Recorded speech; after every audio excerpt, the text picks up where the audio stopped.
All right, so the next common thing we have to defend is a single leg. All right, even though you don't see a tremendous amount of them in no holds barred, you definitely see enough of them. You see a lot of them in Japan. Single legs, Japanese.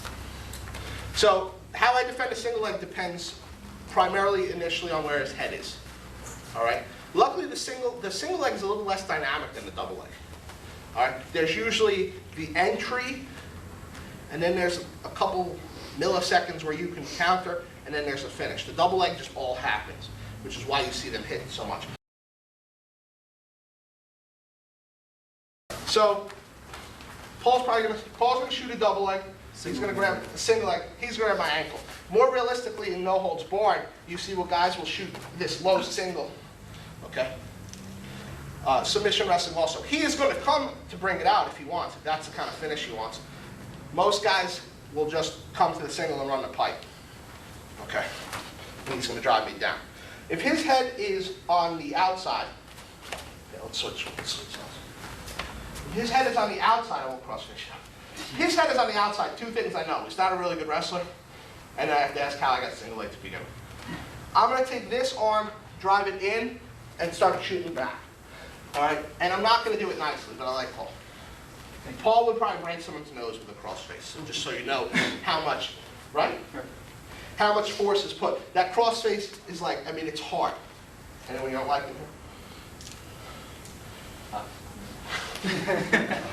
So if he has a single leg and he's in tight, and this is a lot of times this is the initial setup for the single leg, then the first thing I'm going to do is look to crossface and drive. Okay?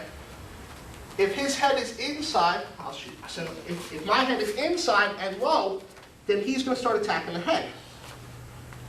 He's going to start making it very uncomfortable. And then it goes right back to his crossface. So the crossface has two real good uses right there. So if I shoot head outside, so again, if you don't know how to shoot a single leg, I guess I should cover this real quick. You can go right back to Paul's drill here. You can bump him and just pick it up. If my head's outside, he's just going to crossface me and start driving. If my head's low, he's going to start working the head, working the leg outside.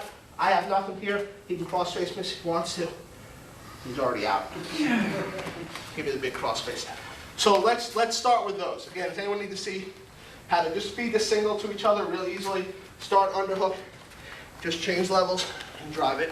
This is the most common start to a single.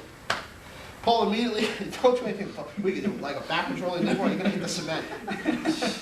I'm not going to. I'm just going to drag it. In across. So again, shoot it, put the head outside. No holds barred or submission wrestling, you also run the risk of getting guillotined. I'll do it to Paul, because I like it. He gets that head outside. A lot of guys just will love to try and get in here. All right? But the guillotine, this means I have to go to the mat. Because I can't really finish the guillotine standing up. So I don't want to go to the mat.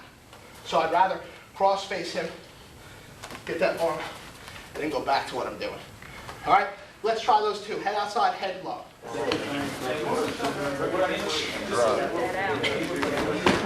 The crossface is another thing that belongs in the toolbox. Okay? It's a fundamental move, works in a lot of places.